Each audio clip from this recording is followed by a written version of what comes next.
from St. Louis. You climbed the ladder of success.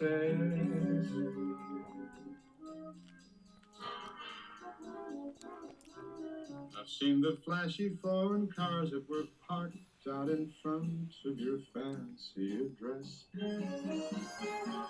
You came a long way from St. Louis. You broke a lot of hearts. And right back at you we are here on YouTube. Bryan Styble with yet another edition of the Radioactive Take. Working our way through the week, kicking around the culture and offering news and commentary, old school style, with a certain kind of radio ambiance, hoping to affirm my long-held contention that radio is a superior medium, as I pop my peas,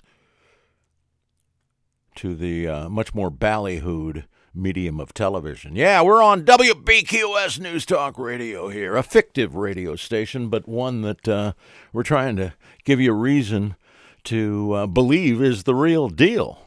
We'll try to do so as we kick around the culture and look at what people are talking about in the news today, this Tuesday, the 29th of August in 2023, here in the sunshine state of Florida, soon to be pummeled, at least on its western coast, by Hurricane Idalia. People are complaining about the name. Hugh Hewitt the other day, I guess it was yesterday, was saying the person that came up with Idalia should be fired. I'd like to see Hugh Hewitt fired. He's hardly a top-notch radio talk show host. He is a first-rate thinker, Hugh Hewitt is. And I was once on his show, now that I think about it. They had me on there for, I want to say 3 hours in 1991 when Dylan turned 50 back in 1991 in May of that year. And I was brought on the Hugh Hewitt show. In those days, he was just doing a Saturday, and it was a local show in Los Angeles at KFI, a station I tried to get on more than once, unsuccessfully. My problem may have been I didn't treat this like an audition. I was just doing my usual Dylanologist shtick with Hugh Hewitt, who turned out to be a huge Dylan fan. I just sent him a letter talking about this, that, and the other thing, and I was a fan of his show in those days. Since he went national, he's changed. He's not just all political now, and that would be bad enough. I should say mostly political. He does culture as well, but he's still principally an ideological host, and that's not what I do, either on the various talk radio outlets I was heard on around the lower 48 or right here at WBQS. We try to stay away from politics, not because I'm allergic to it.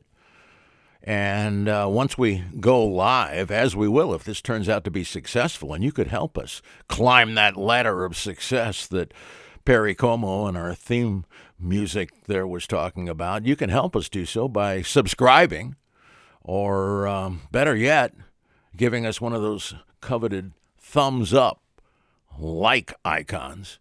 But we're going to have to earn that. And I think this edition of the Radioactive Take may just do that. It's chock full. Anyway, back to what everybody's talking about. Here in Florida, everybody's talking about the hurricane, even if they're not in the path of it. I happen to be safely ensconced in Xanadu, which is not in the cone of danger. But a lot of people are, and they're fearing that it's going to hit the coast, make landfall, as they say, as a Category 4. That's pretty bad. And they're talking about a wave of water, a swell of water, maybe 15 feet high. And I don't know if you've been up to the coastal region of Florida that is known as the Big Bend. It's where the West Coast bends, just like in Texas. They've got a Big Bend National Park and a Big Bend region. Well, we've got a Big Bend here in Florida, too, that bends. I guess I'm doing it backwards. it bends and then heads west over there through the so-called panhandle of Florida all the way to Pensacola, at which point you're just about in Alabama. But you are already. Did you know that Florida's got 2 time zones? Most states don't, but the western precincts of the panhandle are in the central time zone. But whatever time it happens to be, when the hurricane hits, it's time to head for high ground, especially if a 15-foot sheet of water is coming your way. So that's what everybody in the Big Bend region of the Florida panhandle are contemplating doing. Most of them are evacuating. There's a serious warning out there. Get out of town. Head to the inland. And a lot of people are doing it, but there's a lot of interviews. CBS News, Evening News with Norah O'Donnell, the best of the anchors. I've been telling you that for a while on the Radioactive Take, and I'll continue to tell that to you as long as she remains head and shoulders above her competition in Lester Holt and David Muir. But they're all worth watching, don't get me wrong. If you filter out some of the one ideology they might offer, sneaking it into their stories here and there, or just getting facts wrong. And we've got some facts that were wrong, and I almost fell for them here on the Radioactive Take. I was going to go to the camera here with something that turns out to be phony baloney. We'll tell you about that in a few moments. But anyway, the hurricane is national news. O'Donnell had the first 7-8 minutes of her newscast chock full of various sidebar stories related to the hurricane. And I was surprised about that. I didn't think it was just a Florida thing, but I didn't think that it was going to crowd out the other national news the way it has. And we'll see if it lives up to its billing. These things often fizzle, and very often the run-up to them is too much hyperbole. But that's because they don't want another Katrina, like what happened in New Orleans there. So I understand the tendency to overestimate what's going to happen, and that's why we should all take all coverage with the proverbial grain of salt tossed over one's shoulder. I don't have a shaker of salt to serve as a prop. Well, I do have a prop, but it's for other purposes, don't you know? So that's the hurricane. The political thing in the race, and I am not comfortable talking about the presidential race, even in passing, this far away from the first primary and before that the first caucuses. I believe they haven't. I know there was talk that they were going to push the caucuses back after the New Hampshire primary, but I don't know that that came to pass. I should look into that before I start yakking about it. But whether it's the caucuses, the Hawkeye, as in the Hawkeye state, the Hawkeye rush used to artfully call the Iowa caucuses, and whenever the first votes are cast. Oh, and one other thing. Can we this election cycle refrain from calling primaries elections? I realize you vote in a primary, but it's not an election. Now, why is a primary, which is actually a party function, it's a party vote, it's controlled by the party, and that's why they have different rules. The Democrats and the Republicans have different rules, and sometimes they have a caucus, other times they have a primary, and sometimes they have neither. But in every case, when it's a primary, you hear people calling it, well, that election in New Hampshire on Tuesday. No, it's not an election. It's a primary. And why isn't it an election?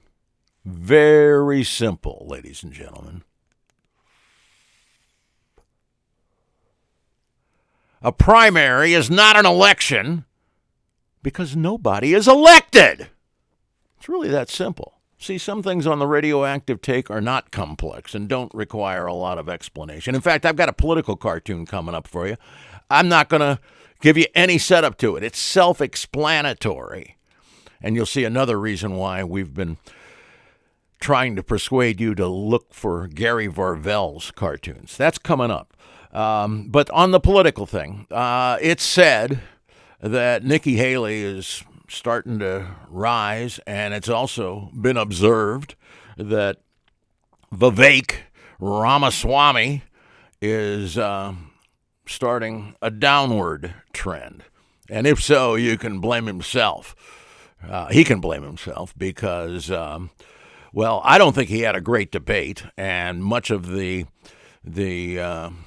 can I call it backwash, metaphorically, has suggested in the aftermath of Wednesday's debate in Milwaukee there.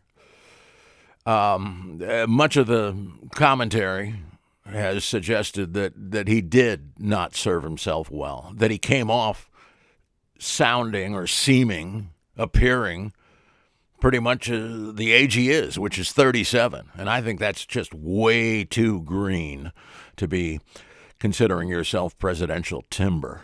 So I hope he does fade, and not for ideological reasons. I actually agree with a lot of what he says, but I don't know if he's the guy to take that rhetoric, those policy positions that I might agree with.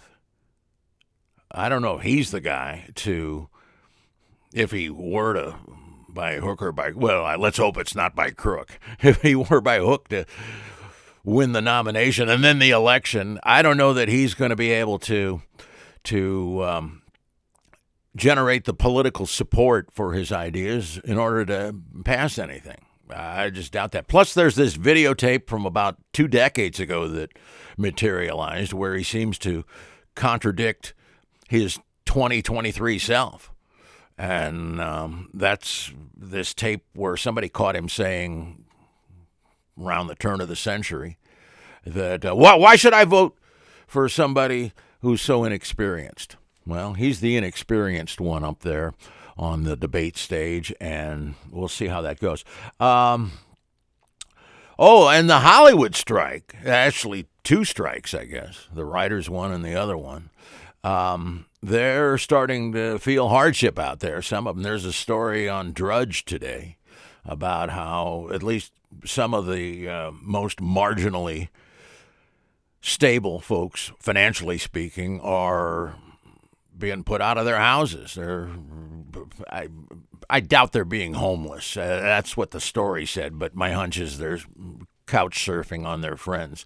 Everybody in the business in L.A., and if you've never lived in L.A., maybe never even visited L.A., but if you've never lived in L.A., I'm not sure you would understand as somebody that goes to restaurants in L.A. routinely or just meets people on park benches and whatever. But the restaurant one's a better example because fully one, sometimes you hear people exaggerate and say every other waiter is working on a screenplay or trying to hawk one. And that is an exaggeration. I think the number's closer to about 1 in 3, but it's more than 1 in 4. And how do I know this? Well, I lived and worked in Hollywood in the period 1980 to 1991. And my personal experience, call it anecdotal if you like, but it's based on 11 years of, and not just ordering a hamburger from somebody. I'm the kind of guy you may have already noticed on previous editions of the Radioactive Take. I talk to strangers all the time, and while I'm ordering my hamburger at Hamburger Hamlet, if I have any inkling they might be in the business, we always got to capitalize that. Capital T, capital B. That was a bizarre B, but you get my point. If I have any inkling that they're in the business, I ask. I say, by the way, are you auditioning for any next-door neighbor roles on any sitcoms or anything like that? I tend to talk about that sort of thing because I tend to talk about show business, or at least radio, like WBQS. Didn't talk about that station back in those days. It didn't exist then. Still doesn't, but I digress. Anyway, here's the point. About 1 out of 3 people are working day jobs and have ambitions of either being an actor or a stand-up comedian. I worked with a lot of those people. I was open mic night on a Tuesday, just like today. On Tuesdays between 1987 and 89, I was at, well, they call it the world famous Laugh Factory, and nowadays it is. When I was working there, it wasn't quite on the par with the Comedy Store. That's the biggest one, and the Improv down on Melrose there. That actually was the first stage I worked on, open mic night on a Sunday night, and that's when I met. I kid you not. It was the day Dylan turned 40. Forget about turning 50. That was, I was still in L.A. then, but the day Dylan turned 40 was a Sunday, May 24th, 1981. And I happened to be on stage at the Improv that week. Sunday night was the open mic night, and this is bears mentioning as well.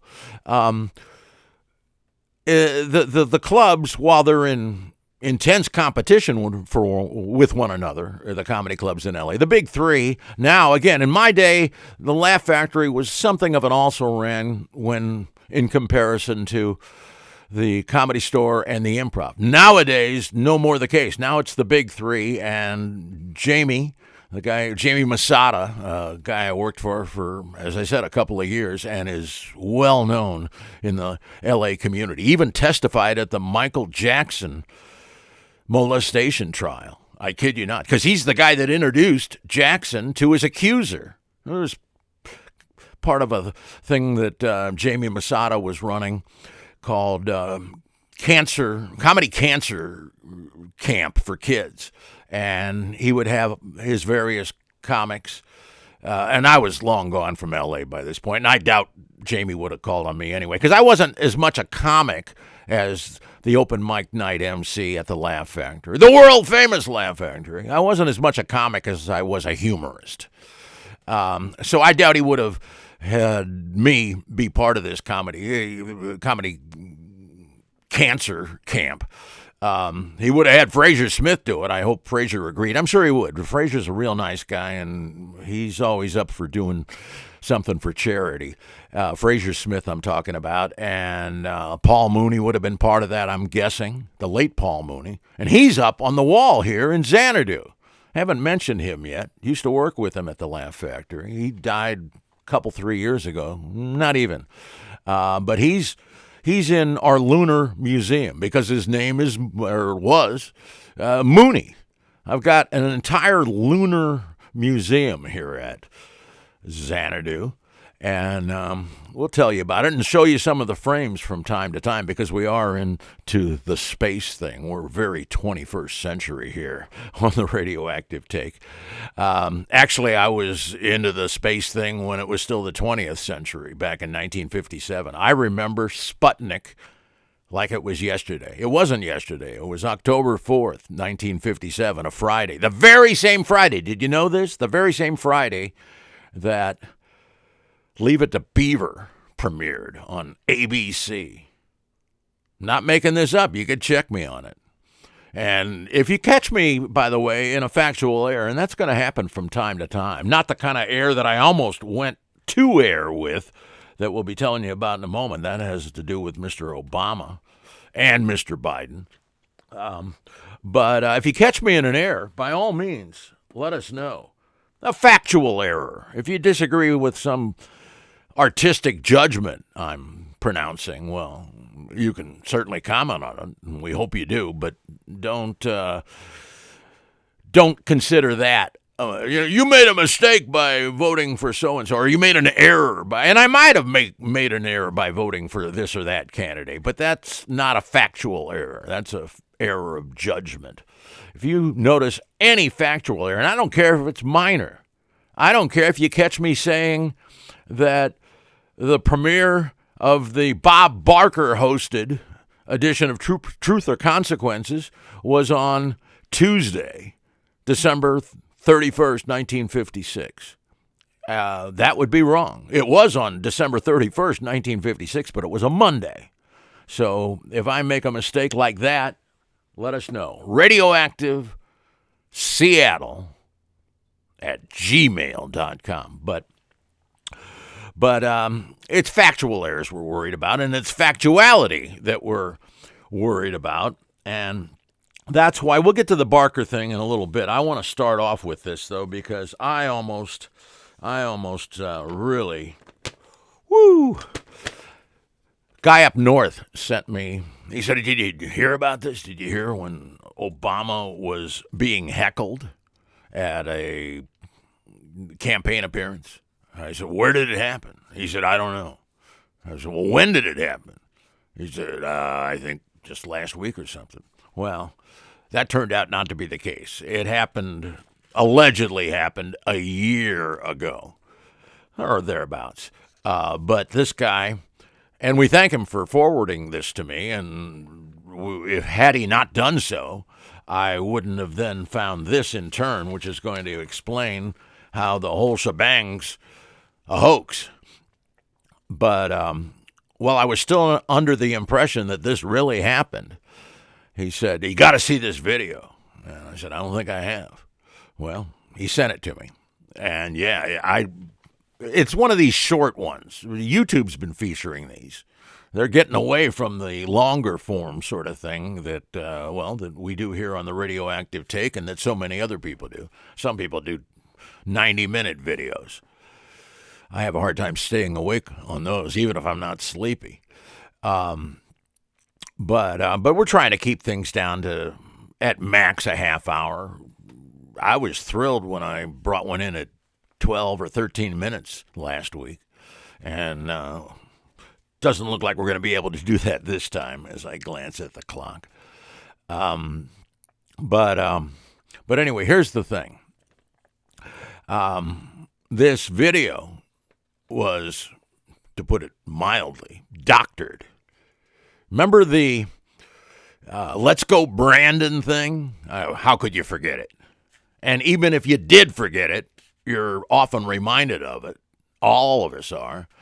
When that chant, and it's not Let's Go Brandon, but we use polite language here on the Radioactive Take, so we're just going to be calling it the Let's Go Brandon chant, but you know what it really says. It's talking about our sitting president. Let's go Brandon. Let's go Brandon. You've heard it. First you heard it in the aftermath of that auto race that Brandon, I can't even remember his last name now. Well, it doesn't matter. The first name is what triggered the whole thing. When that ESPN Motorsports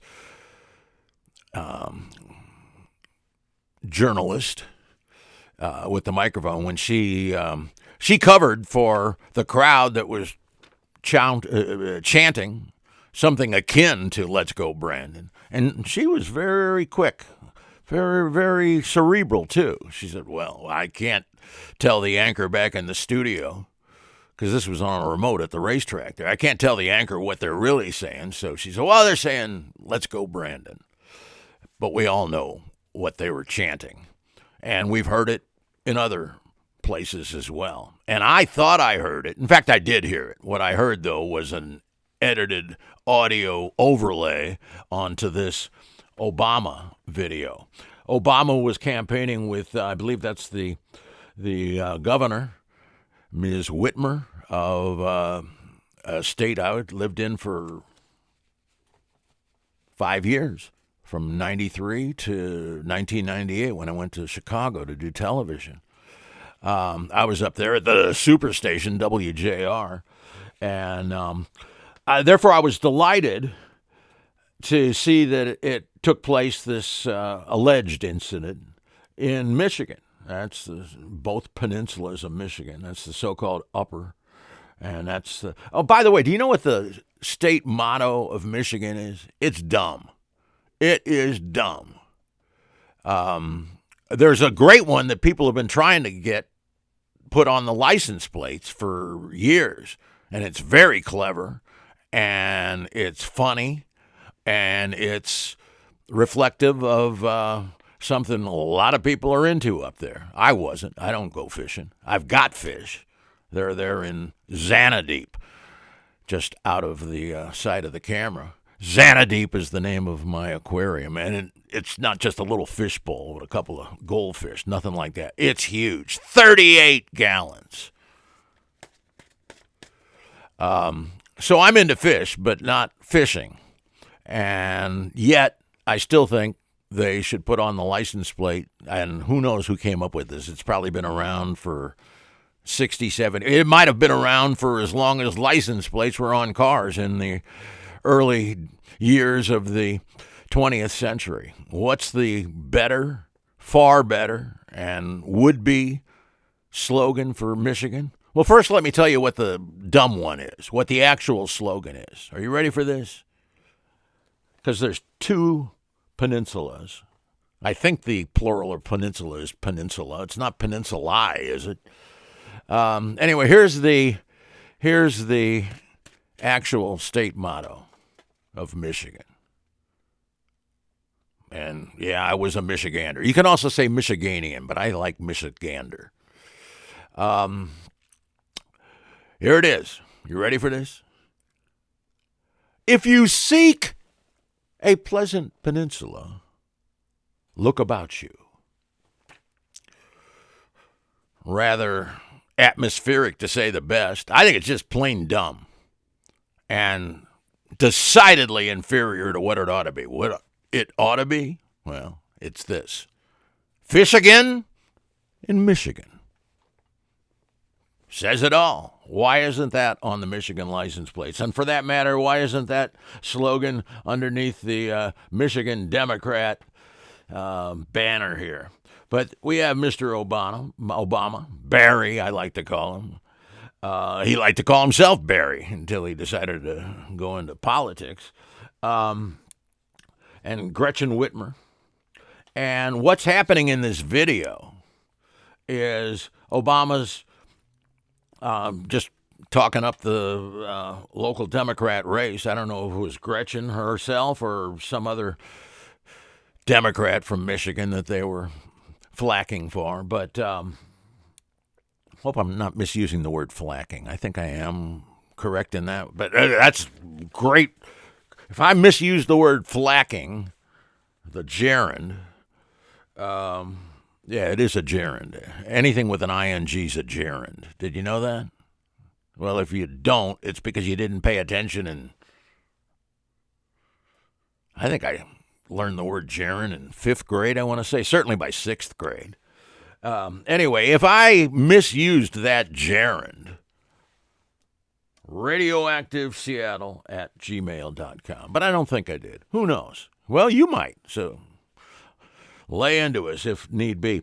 So whether or not they were flacking, they were certainly campaigning. Another gerund. And all of a sudden, the chant from one sector of the crowd, and it was over in this direction. It wasn't in this direction from Obama. He was looking over here, and he started hearing the chant. Let's go, Brandon. Let's go, Brandon. Let's go, Brandon. Let's go, Brandon. Just kept going on and on. And while it wasn't the entire auditorium, it was enough so that Obama, he was trying, come on, listen to me. Hey, come on, we're trying to have a conversation here. That's not my Obama impression. That's my Styble impression.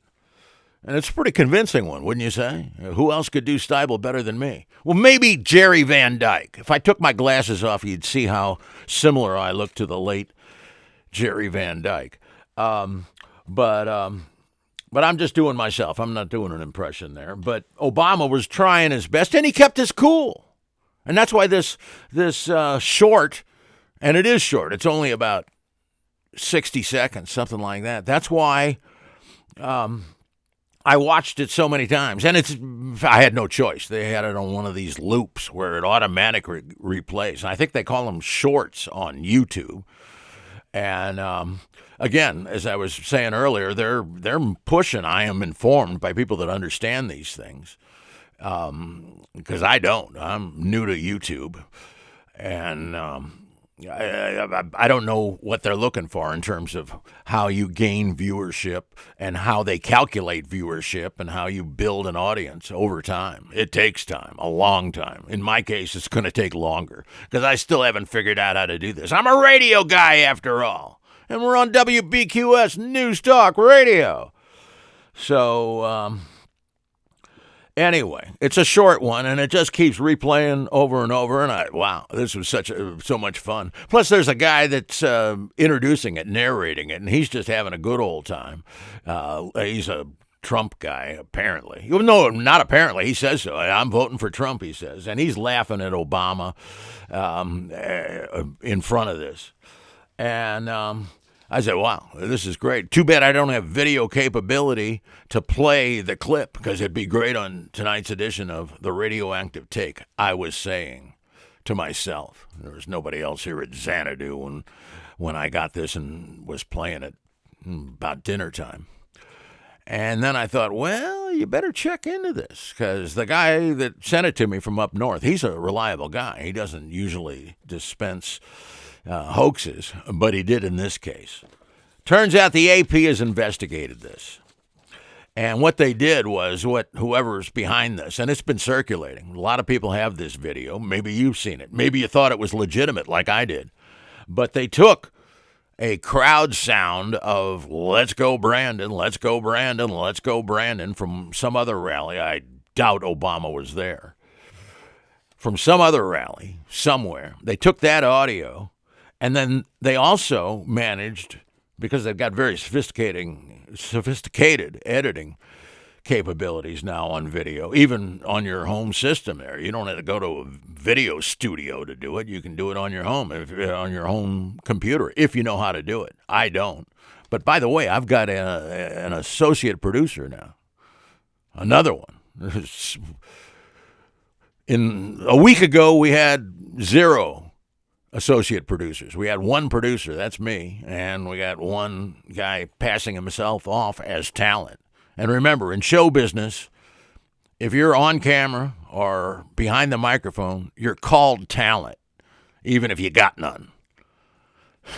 And many people do. You can decide for yourself which category I fall into. But the thing is, they took, whoever concocted this thing, took the fella that Obama was talking to. They didn't phony up the Obama thing. This is not artificial intelligence. This is just seamless editing because Obama is trying to talk to some heckler. There was a heckler, but there was just one, not a whole chorus of them saying, "Let's go, Brandon," or something very similar sounding. And Obama was engaging, as the AP reports on this in their investigation. They wanted to see if this was a legit video. It's not.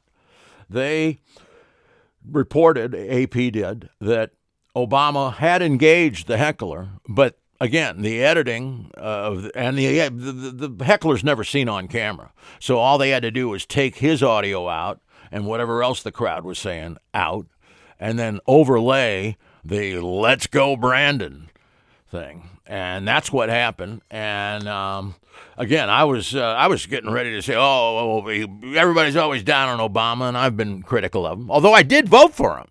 I don't know if I've even mentioned that. I have voted for Obama. And I've also voted against him. I'm not going to tell you which was which in 2008 or 2012. But it was in 2008, by the way. I may have gotten this wrong. I think we were talking. Certainly in one of the rehearsals, we were talking about the late Joe the plumber, who died this week, I guess. He died this week at age 49 and leaving 3 children and a widow. Pancreatic cancer, the same thing that claimed somebody very near to me on Hiroshima Day 2015. My longest term relationship, and I miss you every day, Marcy. And boy, would you have gotten a kick out of the Radioactive Take. I'm not a big one for Afterlife, so I don't think she's looking down or looking over or looking anywhere. But she's in somebody's memory banks every day, I can tell you that. Well, anyway, what ends up happening is this thing gets circulated, and it looks like they're heckling Obama. And again, I was getting ready to say everybody criticizes Obama. I'm going to say something good about Obama. He really maintained his equanimity, if I can use that word, and if I can use that word correctly. That's another one you may catch me on at Radioactive Seattle at hotmail.com. I've got the Styble Bible here. I mean, I could look it up in the Styble Bible. That's the Merriam-Webster's Collegiate Dictionary. This is the 11th edition. I don't think they've yet come out with a 12th edition. They only do it about once a decade. And I used to have the editor of that book on my show in Seattle, and then on my show in Albuquerque, and on my show in my shows. I had 3 different shows in Detroit, I guess. And Fred Mish, who I hope is still with us. I know he's retired, but he's the editor-in-chief, or was for many years there at Merriam-Webster in Springfield, Massachusetts, same place the Basketball Hall of Fame is. We used to have him on phoner interviews, and he would explain how the Styble Bible, the Merriam-Webster's Collegiate Dictionary, is put together, how they decide what words go in and what words don't make it, and all the rest. Now you can do that you can find these things out on the website of Merriam-Webster. I've got it as a favorite on my computer, and you ought to as well. It certainly saves the trouble of looking through the book and reading the tiny print, which old guys like me with, I always had lousy vision. I've been myopic since 2nd grade. Maybe not this dramatically, but it's easier on the computer, I will grant you, especially if you make the font larger. Can't do that old school style with the book, but it still remains the Styble Bible. You may have another Bible that you consider your Bible, and that's just fine. We respect religion, even if we criticize it here on the Radioactive Take. Haven't done much of that, haven't gotten into that yet, but we're only in our first month here. I promise you, as the weeks and months progress, we'll be getting into that big time in several different contexts. Militant agnostic that I am. But suffice it to say, this thing's a big phony. Don't fall for it like I darn near did. And again, I was going to be praising Obama for keeping his cool. And let's be fair to Mr. Obama. He did keep his cool with the heckler that he was talking to, and got edited out of this thing. So a lot of people get abusive with hecklers. I didn't. When I was working at the Laugh Factory there, I had some hecklers, but in a stand-up comedy context, you're a lot better off, rather than telling them to shut up or to do whatever you have to do to get somebody to usher them out or whatever. Rather than that, I like to engage them, try to get them laughing, or at least the rest of the crowd laughing at him. Sometimes you can do that. But anger never works on stage. I would even argue that anger doesn't even work on talk radio. And I'm in the minority of that view because, well, maybe not here at WBQS, but most talk radio shows, and that's mostly national now, locals all but dead, local talk hosting.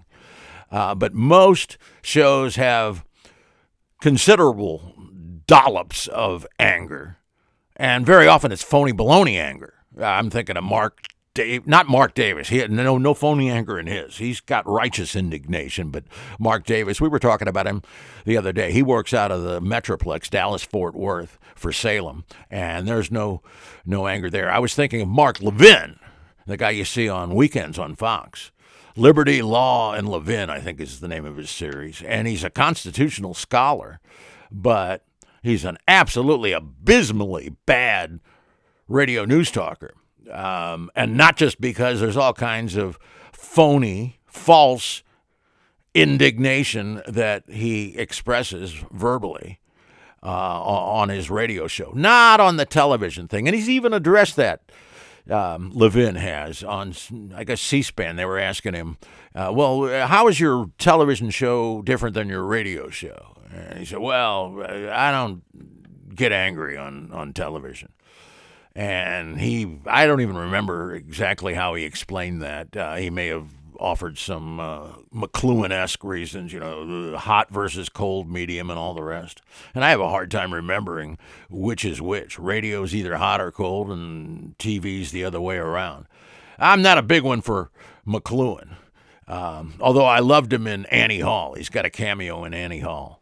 And I do quote him from time to time. The medium is the massage, mispronouncing intentionally the word message. And I've never heard a good explanation as to why that is. But anyway, I'm not a partisan of his media analysis for the most part. I've read a good portion of it. And but I don't know what he said about anger and whether it's appropriate on television or radio. I would say neither. I don't think anger works in any kind of certainly not in an entertainment thing, unless it's a joke kind of anger. But that's not what Levin does on radio. I don't see in any kind of a entertainment context or even a news medium context, whatever medium you're working in, I don't think anger ever works. And a handful of times, and I think I can count them on one hand. I maybe even less than that, maybe even 3 fingers. I can think of 3 instances right now, and maybe there's a couple more where I got angry on the air. And those are terrible shows. I should have erased them, but I didn't. I kept everything, and they're all on the wall somewhere, but nowhere near Xanadu here in Florida. But someday I'm going to take a long trip in the Xanaduzenberg and go reclaim those. It's going to be about a 4,000-mile trip. That's how far away they are, all my tapes. And it's my whole career, pretty much every show I ever did. And we'll talk about that, too, because I drew some flack in Seattle. People around the radio station thought I was taping the show merely because I wanted to listen to myself. The fact is, I hate listening to myself. I've listened to each one of these editions of the Radioactive Take one time after I did it to make sure it was worthy of being posted, and then I haven't looked at them since. I know you suspect I'm the guy there pulling up or registering all these views, but no, it's other people. And I don't even think it would work if I did it anyway. I think they got it engineered so you can't just sit there and keep clicking on your own video to phony up some viewership. But anyway, that's the Obama false thing. I mentioned we'd talk about Bob Barker. I don't know if we're going to get to it. Well, before we get to Barker, let's... I said anger never works on talk radio or television. Well, comedy does. And we've been telling you about Gary Varvel out of Indianapolis. I think he's hands down the most talented political cartoonist working today. His ideas are sometimes just out of this world in terms of inspiration, but they're always pertinent to some important story in the news, and they always lampoon the news in a brilliant way. But most of the Gary Varvel or any other political cartoon I would show you would require some kind of a setup, some kind of an intro. Not this one. And this is a testament to just how talented Gary Varvel is. And again, it isn't just his ideas. It's also... It's a bunch of things, but the 2 principal things would be his ideas and his illustration style, his caricaturing style. He's better than any of the other caricaturists. The trick in a caricature is to notice the outlying things about somebody's appearance. In my case, I guess it'd be the hat and the headphones. I'm getting complaints about the headphones, but too bad. If you want to complain about something else at radioactiveseattle@gmail.com. Because, well, I'm going to change the headphones. I'll do that for you. But I'm not going to eliminate the headphones because this is radio. It's WBQS, News Talk Radio. Have you ever seen a radio news talker do a show without headphones? Well, they do, but now it's because they're using those earbuds, which are damaging to eardrums. I don't know if you knew that. Or maybe just some other kind of lighter kind of thing. I don't go for that. Quoting the lyric of Hall & Oates, I don't go for that. No can do. No, I go for real broadcasting headphones. And we'll change them, but they're going to be just as big and just as gaudy. Or gaudy, I should say. Gowdy was voice of the Boston Red Sox. And he's from Wyoming. I was driving through Wyoming and was amazed to find this is about half hour west of Cheyenne in Wyoming. And I was going through some little town, the home of Kurt Gowdy. Remember him from not just from the Boston Red Sox, but NBC Sports, baseball game of the week, and I want to say he's the voice on the NBC coverage. Both networks, both CBS and NBC covered Super Bowl I. They had two feeds, one for each network, because CBS had the NFL and the upstart AFL was NBC, and I believe it was Kurt Gowdy on the NBC feed. Did you know that tape has finally surfaced? For decades, they feared that Super Bowl I was lost on video. They got footage from it. NFL Films has every play, of course. Sobel and his father, Steve Sobel, and his father, I think the father's was somebody else, or I don't know, maybe Steve was the father, or maybe it was father and son, senior and junior. Anyway, the Sobels, the NFL film guys, they've got all the plays, but it's on film. I mean, that's their contract with the NFL. If you're shooting film, we shoot it. If your game is being shot on film, we shoot it. But video, obviously, networks and anybody else with a video camera, I guess, that signs up. But film's the exclusive domain and has been ever since the early 60s, is the exclusive domain of NFL Films. So even though we had plays, we didn't have either the CBS or NBC feed. But then it surfaced. I watched it, and I watched every play. Didn't have to. I had watched every play back in 1969 when Joe Namath, way down south, down here in Florida, way down at the Orange Bowl, amazed everybody. I called it one of the three greatest upsets in history. I mean, everybody calls it a great football upset, but I said it was one of the three great upsets in all of history, the other two being Trump defeating Hillary Rodham Clinton in 2016. I never thought that was going to happen, but it did. In the Electoral College, you might say, but not the popular vote. Well, that's what counts. That's all that counts, as a matter of fact. And then the other one was the American Revolution. A bunch of guerrilla fighters, for the most part, ragtag. Certainly after Valley Forge, Washington's troops were ragtag. And by the way, don't ever make the mistake that I've heard people make as recently as 3 months ago. I heard somebody say, well, what about the Battle of Valley Forge?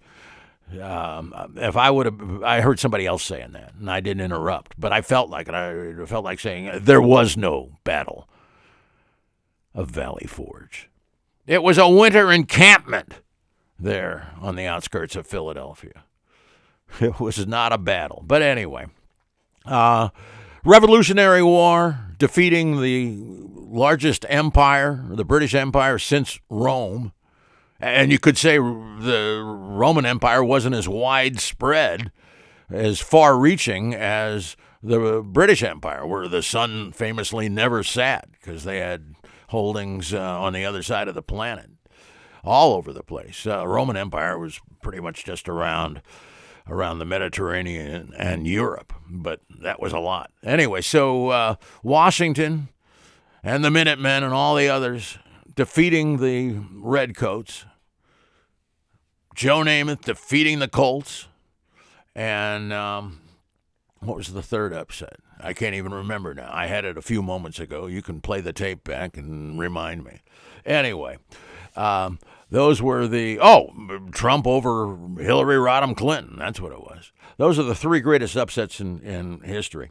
Well, anyway, let's get to this cartoon before we run out of time, and we darn near have. I mean, we're already into extra innings, but that's okay. You can do that. It's YouTube, after all.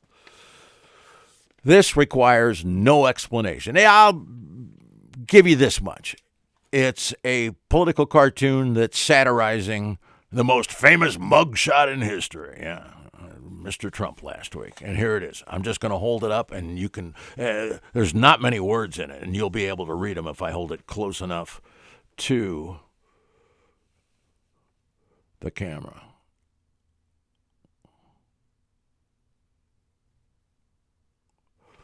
There you go. That's why Gary Varvel is great. And again, the thing about caricatures is you pick the most extreme things and then you exaggerate them. The things, the aspects that are normal about a person's looks, you don't exaggerate. In the case of Trump, obviously, the hair is the thing. But there's so many cartoonists that don't get the hair right. And they don't get Trump's body shape right. But Varvel does. Slightly exaggerated because, again, it's a caricature. But Varvel is week in, week out producing the best work I've seen since Jeff McNelly died. I don't know if you remember him. He was also responsible for a comic strip called Shoe, a bunch of birds up in trees and what have you. That was good, but not like his political cartoons. I think he's the best since Jeff McNelly. And Jeff McNelly died, I don't know how old he was, but he died around the turn of the century. We haven't had Jeff McNelly for decades now, but we got Varvel, and let's hope we do for a long time. Let's briefly cover the Bob Barker thing, not in obituary, but because on the Narrowcast yesterday, we were doing our tribute. And again, that was a couple of days later. He died on Saturday, and by Monday, people were talking about other stuff, principally the hurricane on the way. But I did explain how he used to host, before The Price is Right, he hosted Truth or Consequences, which was originally under the aegis of its producer. That would be Ralph Edwards. Same guy that would do This Is Your Life. And he handed it over I knew it was 1956. I had forgotten it was New Year's Eve in 1956. That would be a Monday that he came out. Ralph Edwards came out for 5-6 minutes, setting up what he was about to do, which was bringing on the new host, introducing him. And it was just as I described. He had only heard him one time on the radio, and that was just a week before the taping. In the space of a week, Barker went in, and he was hardly the only one to audition. According to Ralph Edwards, and I don't think he was exaggerating, I don't think there's any reason to, he said there were about 250 people that auditioned for it, and he said, and this was a nice thing for him to say, instead of saying a bunch of them were a hoot, you wouldn't have wanted to see a bunch of those auditions. No, he didn't say that. He said everybody that auditioned would have made a fine host, but one was in a class by himself, Bob Barker. And here he is. He brings him out.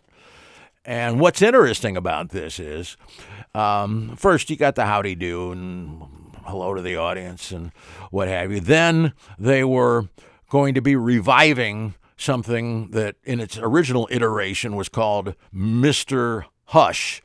And then it's a mystery celebrity. You hear him talking, you see him behind a lot of things that are obscuring his identity on camera. So you get to see him kind of in shadow, and you get to hear his voice, and then over the weeks on the evening show. The reason he wanted a new host is because Ralph Edwards didn't want to do the morning show. This is a brand new show. They weren't canceling, I don't believe, the nighttime version of Truth or Consequences. Or maybe they were. Maybe they were moving it to days, but they were adding 4 more. It was no longer a weekly broadcast. Now it was a Monday through Friday thing, starting on New Year's Eve, 1956. taking a day off for the Rose Parade on NBC the next day, but then Barker's right back at it, and in a solo fashion from there on out. And he had it well into the 60s. That's when I started watching Truth or Consequences. I started watching about 1961 or 62. And I loved it because it was a different kind of a format. And I'm not going to describe the format. That would be a little complex here. I will tell you that this first edition, and you can see it, first edition of the Barker tenure on Truth or Consequences, it's right here on YouTube on a competing channel. Just search Bob Barker, Truth or Consequences, and the date. Again, you know that one, December 31st, 1956, and it's going to come up. And I just want you to think when you're watching it, this was not the show as it had evolved into when I started watching it in early 60s. So I don't want you seeing this tape if you're so inspired to find it on a competing YouTube channel. If you're going to go take a look at it, and I think you'll enjoy it. I don't want you to thinking that this is what it was like under Barker, because they jazzed up the show a little bit over the years, and this was not a good example of it. The stunts they had were pretty silly. I mean, I guess all of them were silly in one regard or another, but they were a little better thought out, much better thought out years later. But one thing that's fascinating about this edition is they're introducing this new. They had a Mr. Hush, and now they're bringing a Miss Hush or Ms. Hush, Mrs. Hush, whatever they're calling her. And I never found out who the woman was that they were doing, because it's just the first of over time. It may have taken them a month for anybody to guess who the person was, and I don't even know if they ever guessed who Mr. Hush was. But we didn't have to guess because he makes an appearance, and it's none other than the Manasseh Mauler himself. I'm talking about Jack Dempsey, heavyweight champion of the world. And by all accounts, a real nice guy. In his senior years, he was something of an ambassador for boxing, Jack Dempsey was.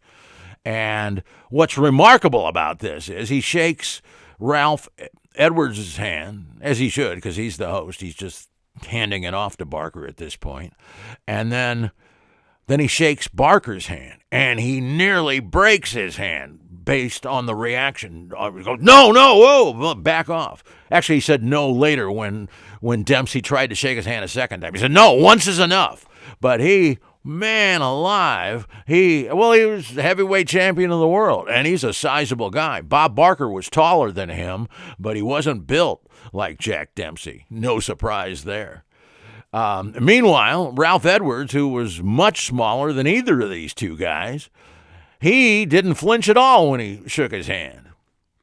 And I got a story to tell you about heavy-duty handshakes, but that's going to have to wait for another edition of the Radioactive Take. I wanted to get to this movie I watched over the last couple of days, but there's no time for that. I tell you what there is time for, even though, man alive, this is a long version of the Radioactive Take. We'll try to be more disciplined on future editions, including tomorrow's. But I do have time for this. I'm making time for this. I mentioned earlier we have 2 associate producers now, and they're both volunteers. I didn't recruit either of them, but man, am I glad we got them. Barry O'Hara, worked with him in radio up in Seattle, and he caught wind, I don't know how, he caught wind that we were doing the Radioactive Take on YouTube here. Change my pointer. I much prefer this. It's a lot easier to see this than a pen. Plus, it's a lot easier to puff on this than a pen. But somehow he heard that Styble was doing the Radioactive Take thing, and he called me up and said, I want to help you. And I said, how do you want to help? And he said, I can put hashtags, meta tags, I think is the actual term, but a lot of the kids call them hashtags. Because it's got that little hash thing, but it's not a hash thing, nor is it a pound sign. Do you know what that's called? Do you know what it's called? I know you know what it looks like.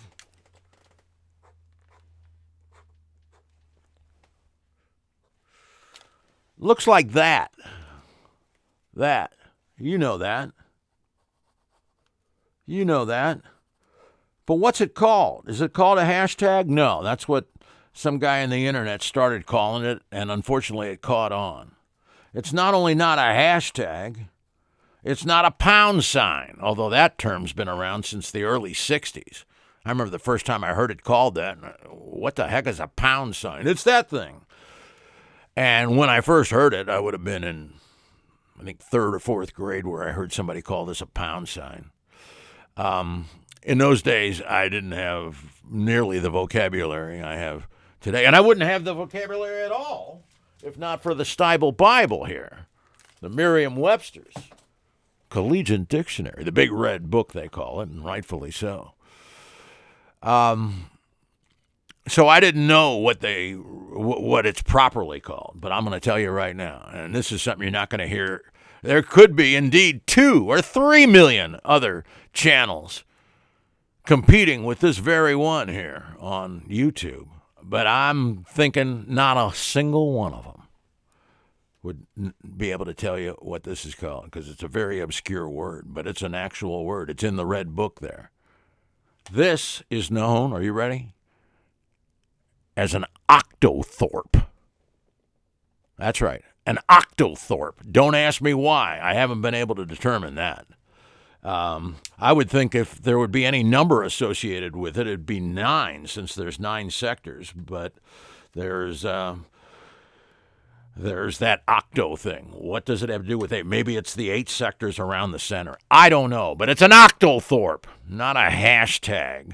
But our associate producer, Barry O'Hara, who was behind the glass engineering many, but not all of my Radioactive Seattle with Bryan Styble broadcasts at the mighty KIRO, not Cairo, Egypt, mind you, Cairo, Seattle. He was behind the glass for a lot of them, and for most of the great ones, because I worked with him later in my tenure at Cairo, Barry O'Hara, I'm saying. But now he's an associate producer of this, the Radioactive Take, and I'm delighted about that, not just because I'm thrilled to be working with him again, and he knows a lot more about YouTube than I could ever hope to, but because he's inserting these meta tags, and that's going to just boost our viewership into the stratosphere, or so we hope. And so some people have actually told me, but I know that it's very capricious. It's hard to figure out what succeeds and what doesn't succeed on YouTube. I'd like to think we're succeeding in a narrowcast kind of a fashion. But again, that's not my judgment. That's yours. So let us know. RadioactiveSeattle@gmail.com. Or better yet, give us a like if you found anything of use intellectually or emotionally or spiritually, probably not that, on this narrowcast, during this narrowcast. So that's one of our associate producers, but I haven't mentioned yet Sheila Friedman. And this lady, and she's local, she's here in Florida. Not local enough that she's in studio for this, but she's nearby, and she's been doing some remarkable things for me technologically. She knows the internet protocols in a way that I could only dream to, but that's not her greatest expertise intellectually. What she knows better than anybody I've encountered in quite a few years. In L.A., I encountered all kinds of people that understood show business, not just working at it. A lot of people work in show business but don't understand it. But Sheila understands show business, and she is seriously working in it, too. She's in all kinds of commercials, television commercials. I don't know that she's done voiceover work like I have done in the past and have the ambition of maybe someday doing again. I don't know that she's done that, but I know she's done different types of modeling. She's an entrepreneur. She's an optician. She had a gig, her late husband, owned a practice for optometrists, and she learned how to be an optician and was grinding glasses. She was criticizing my glasses. She's got that kind of an expertise. So that's Sheila Friedman. Oh, and what is she doing for me technologically? Well, she did something for me that nobody else has done since the last century. That is, play for me something, I hadn't forgotten it, but I wished I could forget my losing appearance on Jeopardy. We've talked to you about this. I've also pointed out I've been on 14 quiz shows, not a game show among them. They're all quiz shows where you have to know stuff. I wouldn't have gone on Truth or Consequences, although I would have liked to have met Bob Barker in his prime. But that's a game show. I don't do game shows. I do quiz shows. Been on 14 of them, and I've won either single-handedly or as part of the Scholar Quiz team. 6 of those 14 were Scholar Quiz appearances. That's what in St. Louis KMOX called what anybody up in New York or Boston or I think D.C. also had an It's Academic. It's academic, I'm trying to say. Philadelphia, I do believe, had one. It was on the East Coast. It was generally called It's Academic. But there's Quiz Kids. Take your pick. There's a lot of different names it goes under. It's a high school version of College Bowl is what Scholar Quiz was. And I was on for 3 seasons. I was the first sophomore in the history of the show. Before that, it was usually your typical school would have 3 seniors and a junior, and one of the seniors would be the captain. I broke new ground on the show by making it as a sophomore, and then in my junior year, my second year, I was a captain as a junior, and I don't think that had ever been done as well. And then in my senior year, well, we lost both those first 2 years, but my senior year, we nearly won the whole thing. We came in semifinal for the spring semester, and that was the beginning of a beautiful friendship, to steal a line from Casablanca, because, to say I'm friendly with, I know it's a stilted and cockeyed metaphor, but it is what it is, as so many people like to. That's one of Prager's favorite phrases. It's a meaningless phrase, Dennis. Don't use it, even though I just did.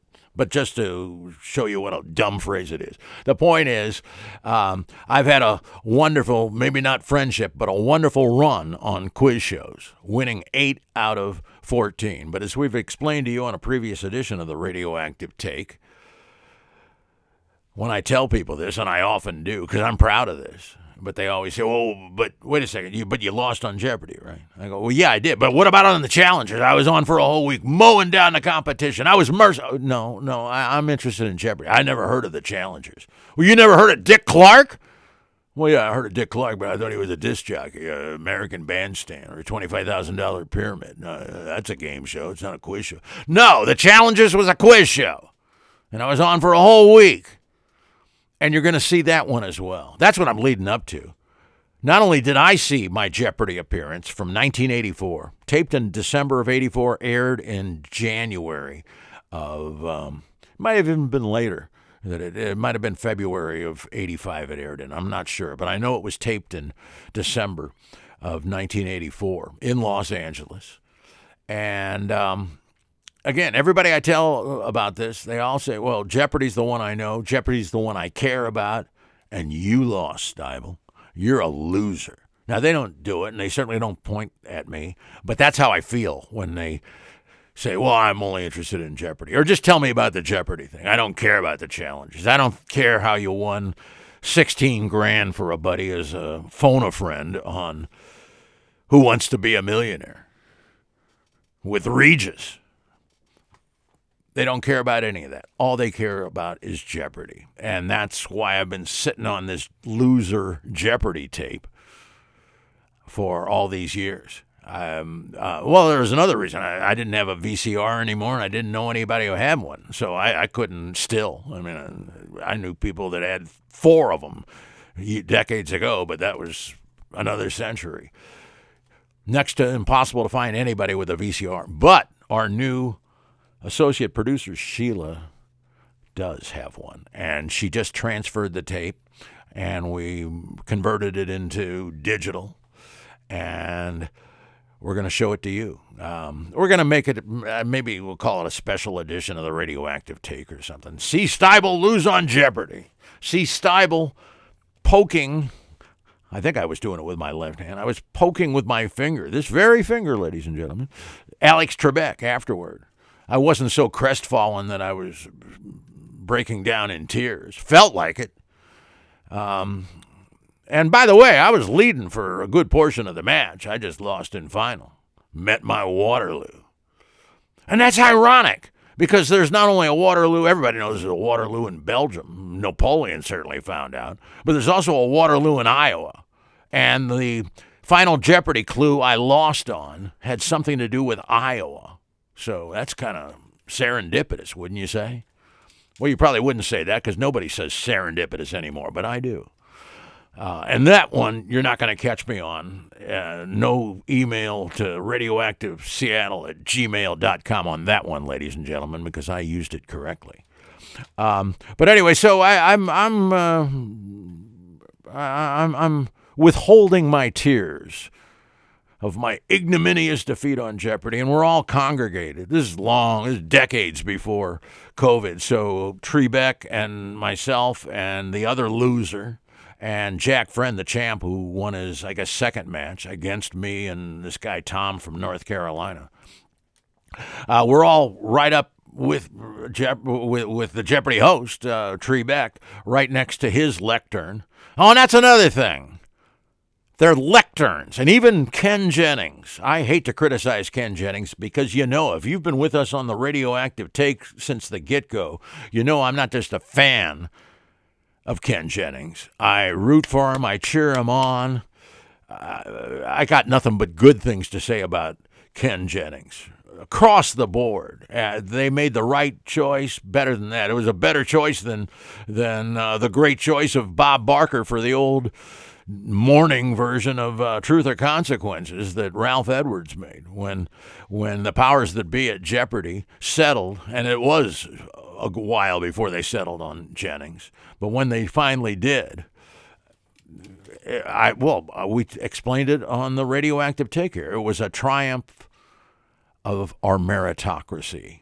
He earned it, and not just by winning 74 in a row. That's what put him in the forefront there, but he had to learn how to host, and hosting is a whole different thing than being a contestant. I mean, isn't that obvious? Just like commercial news talk radio, WBQS.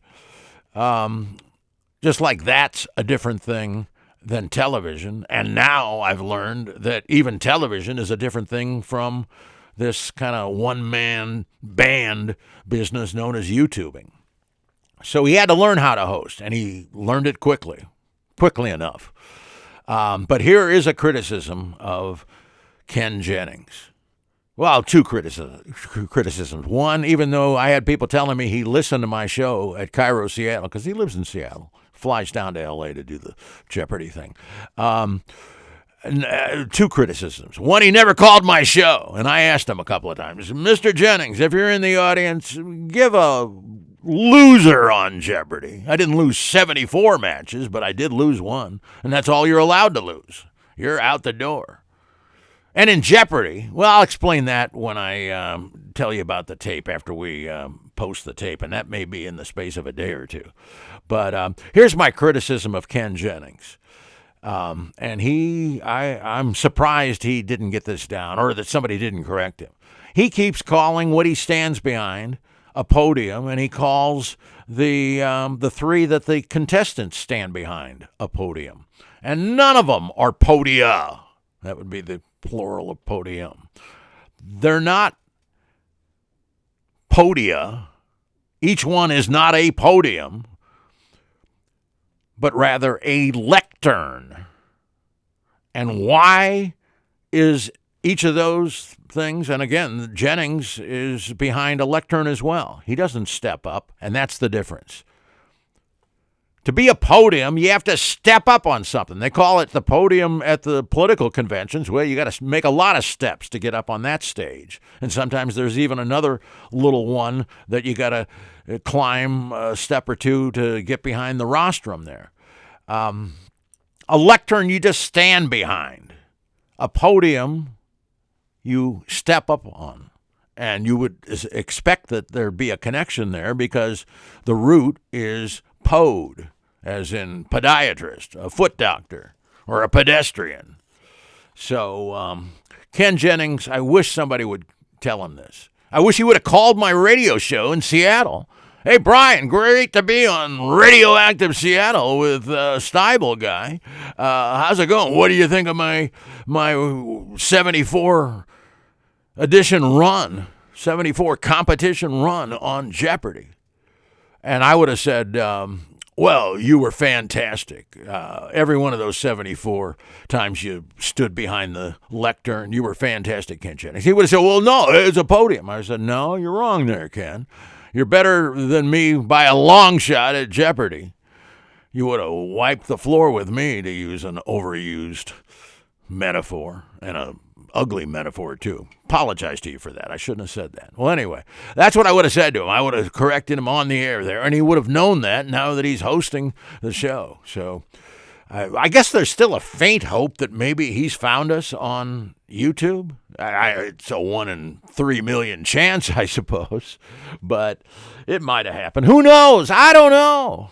Well, this I do know. One, I'm grateful to Sheila Friedman for doing what needed to be done, and it was a lot to convert that one. And we're going to also convert the challengers with Dick Clark, where I am a winner. And we're going to post all this stuff, and once we do, and that's coming up pretty darn soon, we'll also give you some pointers about things to look for, mistakes I made, and things I did well. On Jeopardy, there's only really one moment I'm proud of, and that's when I not only nailed a daily double, I didn't know what the proper response was going to be, the proper question, because on Jeopardy, you don't answer the question, you question the answer.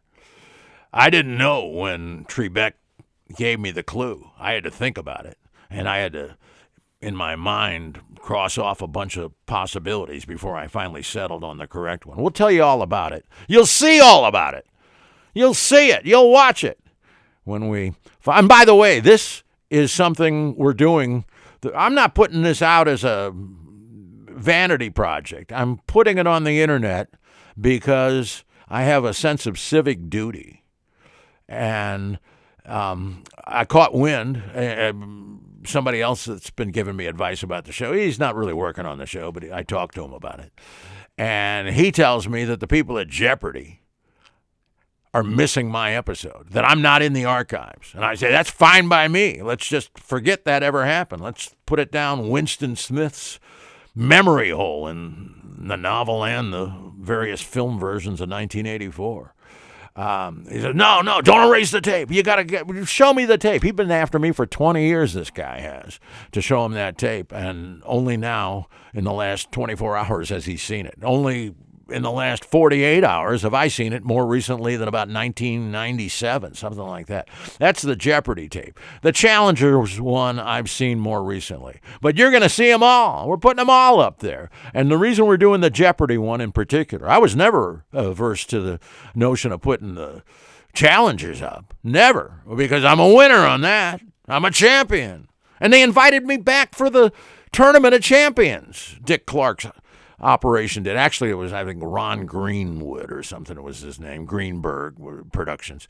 They invited me back to be one of the contestants, one of the champion contestants in the Tournament of Champions, their second Tournament of Champions. Unfortunately, they canceled the show, as well as the second Tournament of Champions. So that never happened. But it was nice to be invited, wouldn't you say? So anyway, that's what's coming up. Thanks to our new double team here of associate producers, and most important, thanks to you in the YouTube audience, if I can learn to point at the camera precisely. Thank you for being there, and thank you for not reporting me to whatever authorities you report people to when they go wildly over time, and still didn't get to a movie I wanted to tell you about and a couple other movies I wanted to describe to you. I even had another political cartoon. I had all kinds of material, but what I don't have all kinds of is airtime. Actually, I could extend this, but you've had enough, or at least I have. And let's hope that the people in the line of this hurricane don't find that they've got too much to handle. So with that said, we'll remind you that we propagate conversation at the speed of light here over WBQS every day, Monday through Friday. Well, every night, really. We do it late at night. Sometimes we even do it after midnight, but we start at 6 minutes past 11 p.m. Eastern Time. Uh-oh. I shouldn't have said that because that would imply that I'm not in Pensacola. I've made it a point not to tell you where I am in Florida, but now you know it can't be Pensacola because they're in the Central Time Zone. On the other hand, my brother died in Pensacola. And my brother went to the same college as Bob Barker. Drury College. We talked about that on the Narrowcast the other day. But it's okay. I am not in Pensacola. Been there many times. Saw Dylan there at least once, I think twice. And for heaven's sake, it's just not a place I want to be thought of as living in because my only sibling and the last member of the Styble clan, besides myself, died there. Both folks have been long dead, and now Terry's gone. And for that reason, I'm not too high on Pensacola. I think you can understand why. So now you know I'm not in Pensacola, but where else am I in Florida? Where is Xanadu in Florida? Well, that's something you're going to have a hard time determining. But I'm not going to have a hard time reconvening this little broadcast soiree, narrowcasting over WBQS News Talk Radio. I'm not going to have a hard time getting back to doing this. You're going to have a hard time keeping me away from the microphone because the dirty little secret, ladies and gentlemen, is I'm actually starting to like doing this. I hated it the first couple of weeks. Why? You know the reason why. I'm a radio guy. I'm not about television. But I am about YouTube now, and so are you, because you're in the audience, and that just delights the bejesus out of me. So with that in mind, we'll just offer you a left-handed salute and say, so long from Florida.